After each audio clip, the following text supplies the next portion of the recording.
Okay, hi, I'm Mikko. I'm local. I'm born and raised in Finland.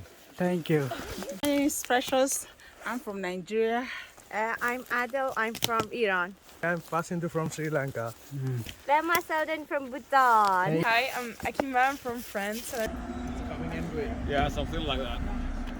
Are you ready? We are going to the forest. Excellent. So now we have everyone. Okay, guys.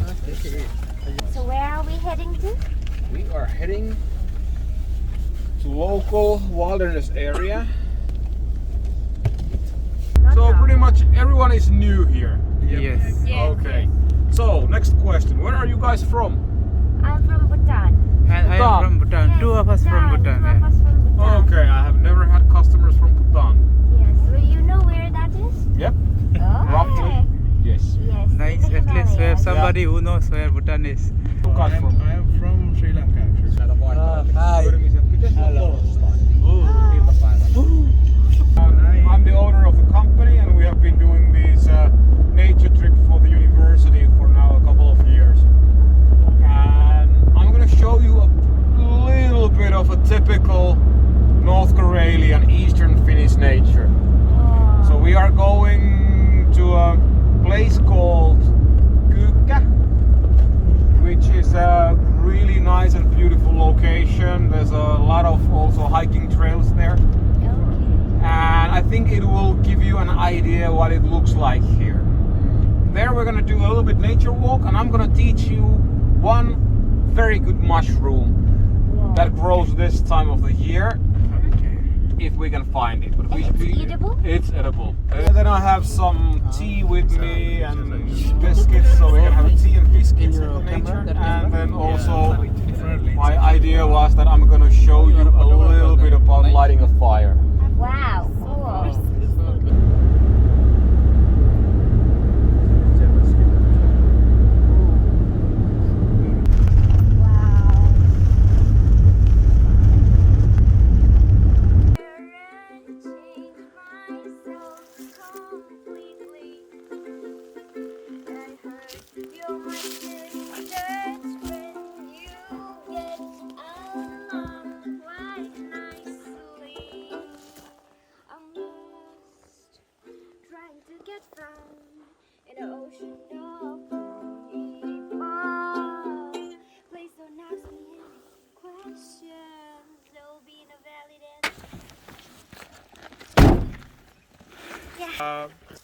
To get an idea of the area, first of all, the seasons. So in summertime, the summers are very warm, so it can go to plus 30, even more, plus 35.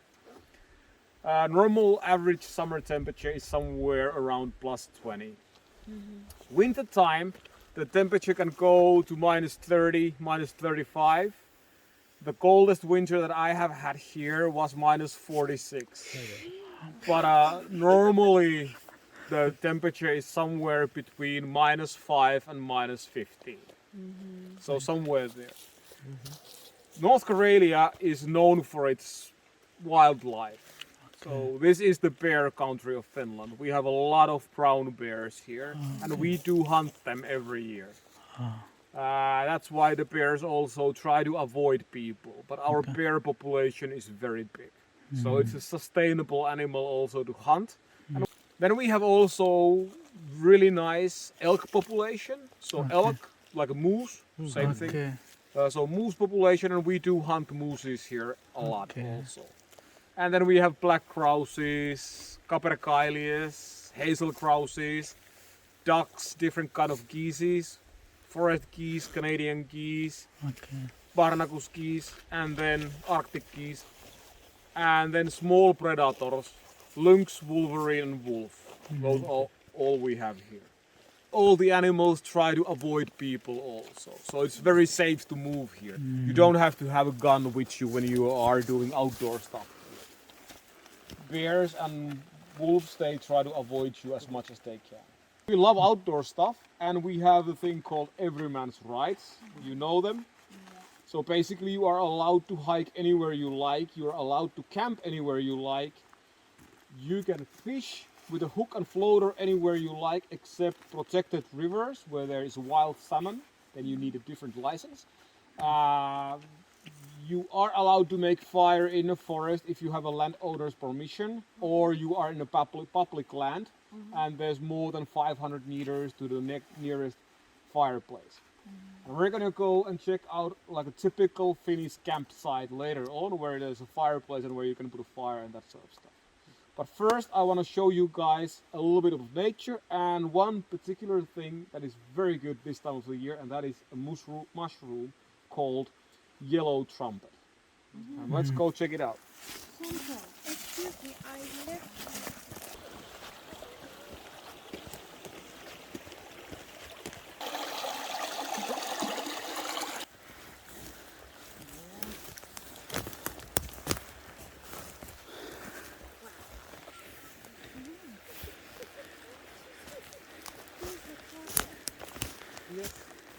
Oh, here.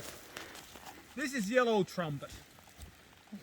What makes this a really nice mushroom is that you can pick these all the way until the snow comes.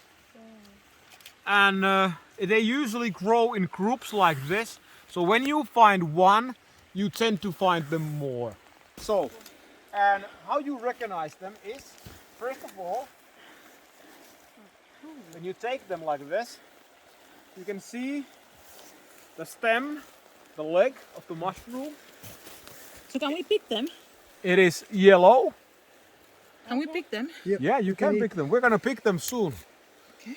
I'll first tell you and I'll show you where to find them. So this one, it's yellow, like this. And then when you split this open, these ones are now frozen. It doesn't really matter because they are still very good. So, let's see, like that. It's also hollow from the middle. Okay. So it is actually like a trumpet.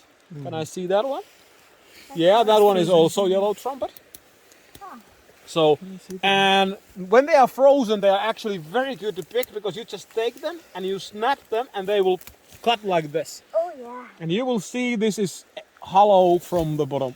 So this too. Yeah. So all these brown ones here are yellow trumpets. And this is very big delicacy. So what you do with these is you take them home, you let them heat up so they are not frozen anymore, melt down. Then you just take it from the top and you just peel them on slices. You put them on a frying pan, dry one. You fry them first so that most of the liquid is gone. And then you add a little bit of butter and then you fry them and you can put cream on them, some like a peppers, salt, and you can make like a pasta out of them if you like mushroom pasta or with the fish or with a meat. Very good. These are bruises all here. So you have a very good chance of finding them. They are everywhere basically.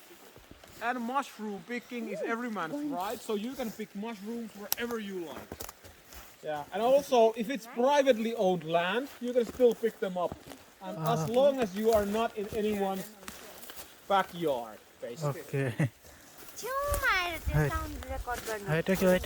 You do it. You pick it. Oh, is it hollow inside? Oh yeah, it's hollow there. Good.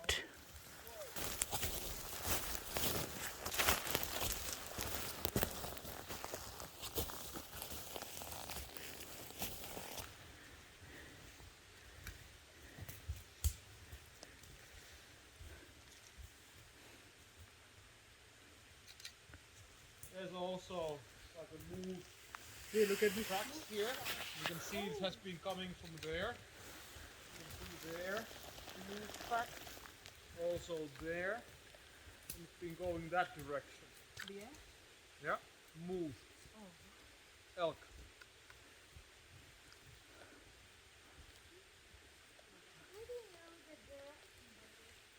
From the food, the shape of the food. Yeah. Food. Yeah. We have a lot of wild animals here. So are we safe being here? Yes, we have a They avoid people as much as they can. So when people ask me what we're gonna do if we see a bear, I tell them let's take a photo. The bears in Bhutan, Yeah. the Himalayan bears, Yeah. they are so aggressive. Like if you encounter, they will attack you. Yeah. Very different. These brown bears are not that aggressive, so they are not like grizzlies. For Ah.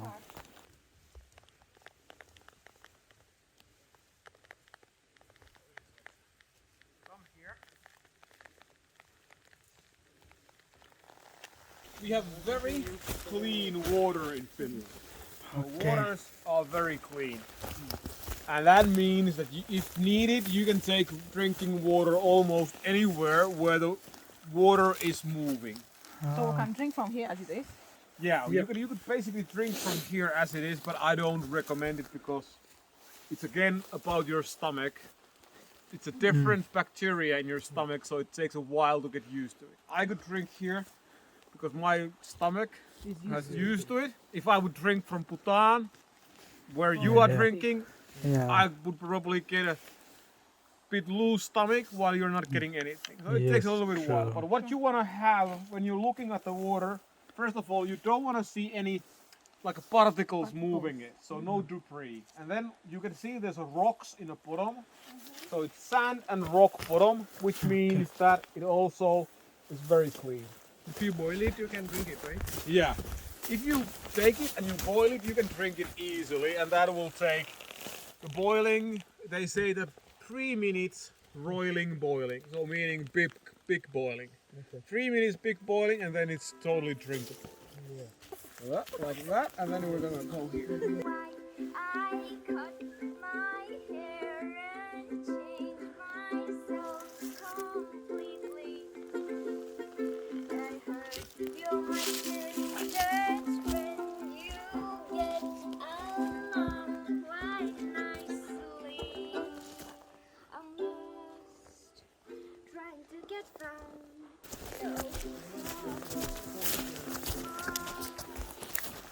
When you are outdoors here, the main thing that you need to make sure is that first of all, you have something that you can make a fire if needed, because the temperature can get very cold.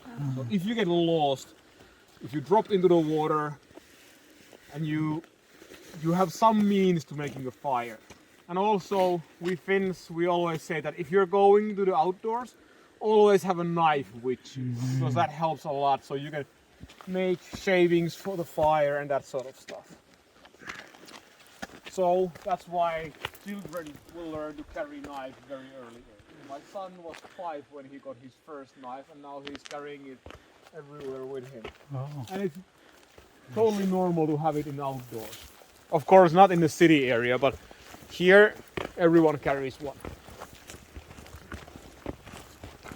And then, of course, have some sort of mobile phone with you so that if needed you can call help or you have access to the emergency number, even though not everywhere the phones are working. So no, I haven't had any of my customers have never get lost. So that's my job to make sure that that won't happen. trying to get from an ocean of people. Please don't ask me any questions. There'll be no valid answer. I want to find one more location where you might see the mushrooms as they are, as a big cluster. Look at this.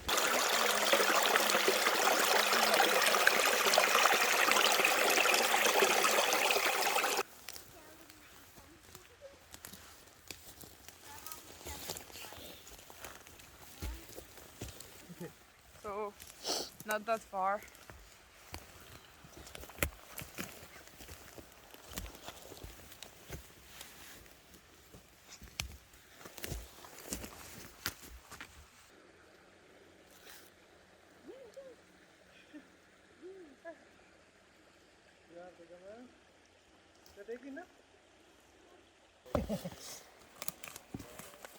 Yeah, like this all. Hey. It's red.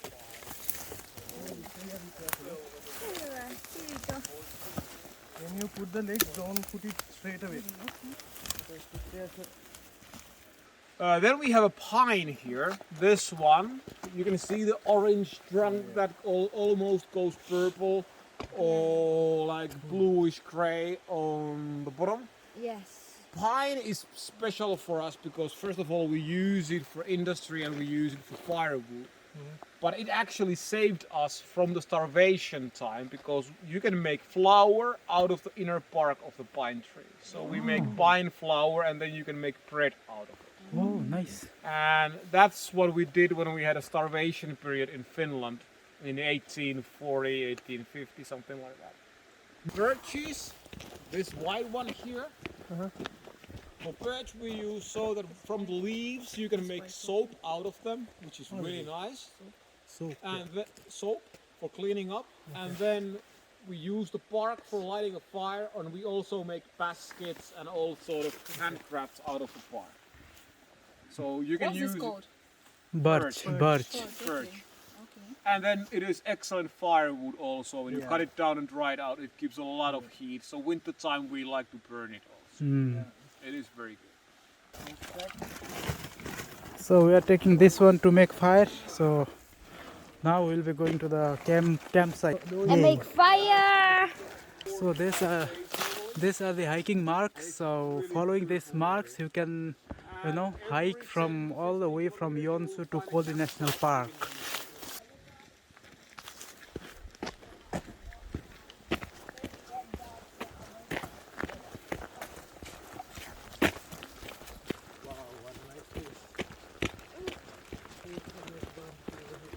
So looks like this is the campsite. We'll be learning new things now. So it's beautiful.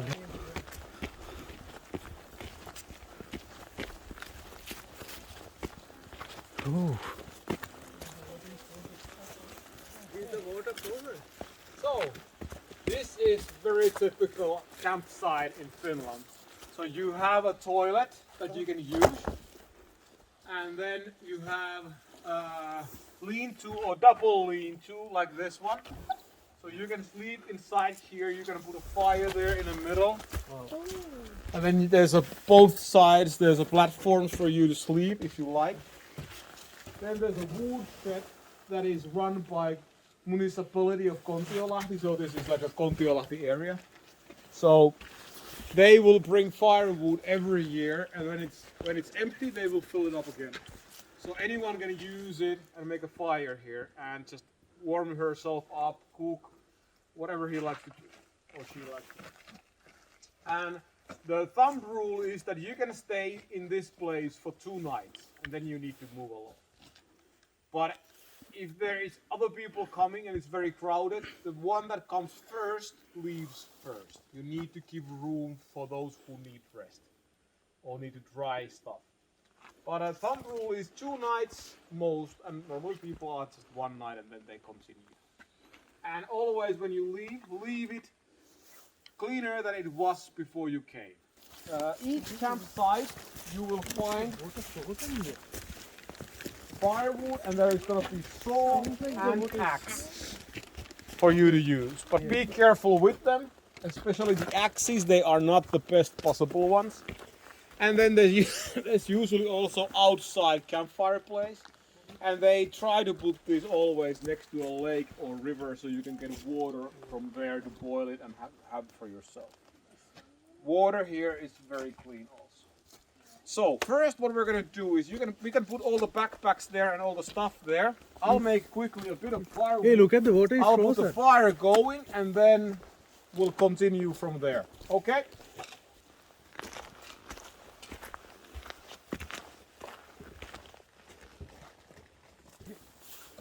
Water frozen. Be busy. Come on, say hello. Hello.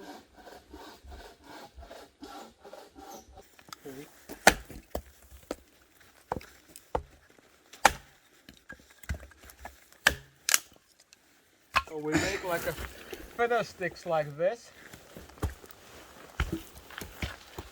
for the light to catch for the fire to catch the wood better.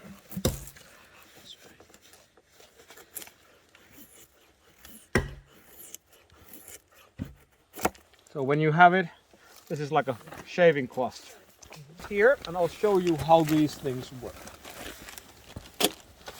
So for lighting a fire, we need three things. We need heat, which comes from this. So this is a Kupilka fire steel. These were these were produced, I think, for fighter pilots for the survival packages in Sweden, and then from there they came for normal outdoor life, and normal consumers could buy them. And the basic principle of this to work is that you have a mixed steel there called ferrosium. You have a scraper which has a sharp side. This side is sharp. And then the basic idea is that you place this next to the tinder. You take the scraper, you take a firm hold like this. You don't have to worry, it won't burn. And then you place this next to the fire steel, 45-degree angle roughly downwards like this.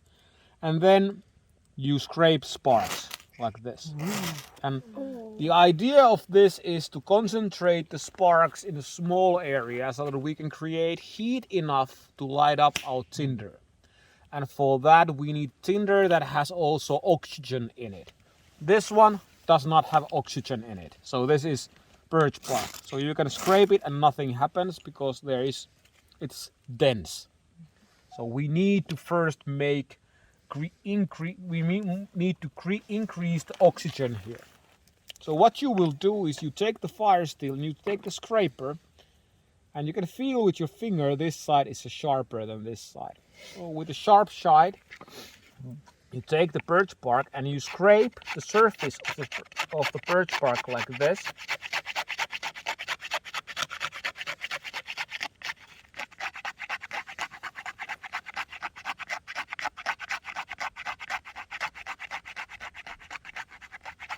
And we want to have this fluffy stuff. You can also do that with a knife if you have. Both will work great.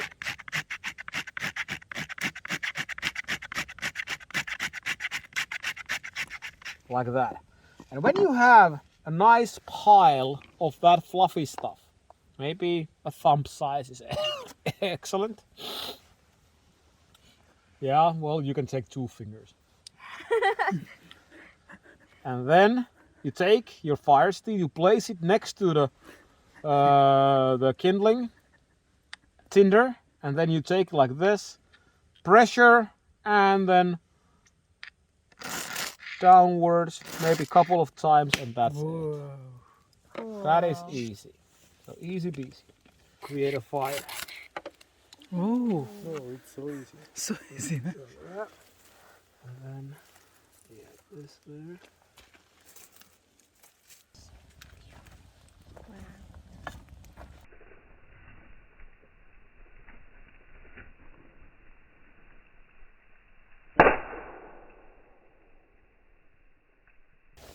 First, I thought that because we already walked into the nature, we could take a bit of tea.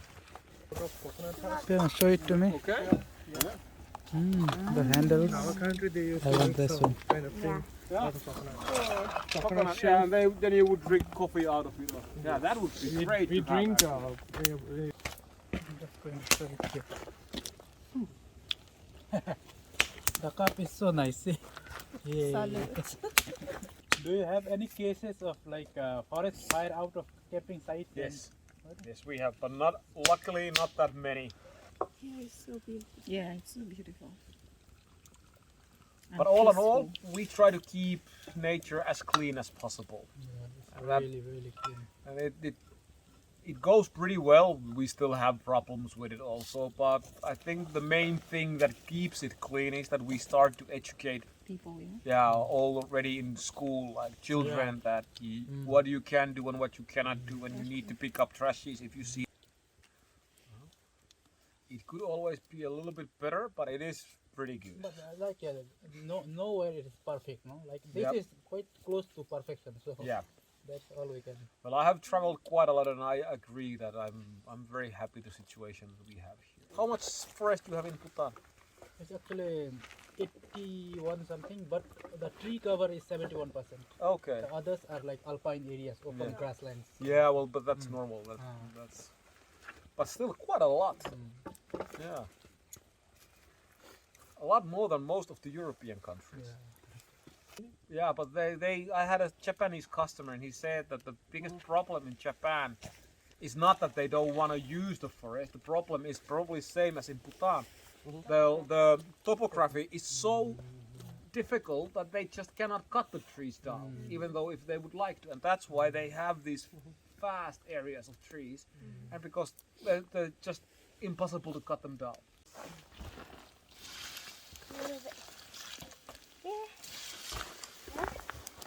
There, a little bit again. So now we are heading back. We are done with whatever we have to do in the forest. So how did you like it, guys? Great. Great it was.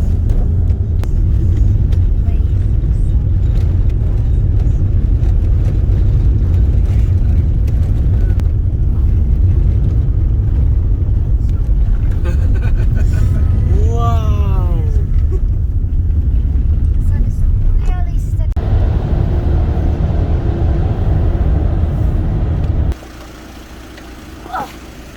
So, enjoy your stay in Finland. If you want to do some nature activities, just contact and we can arrange it. Sure. Last year I think we had a university group that went forest skiing with us.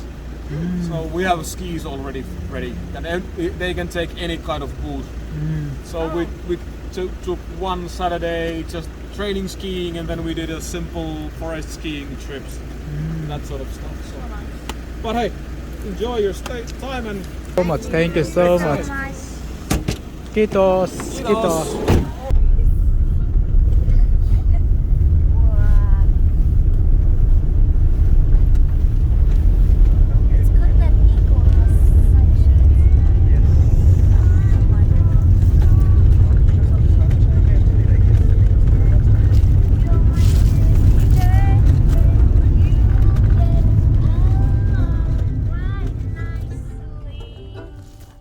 I'm lost, trying to get found in an ocean of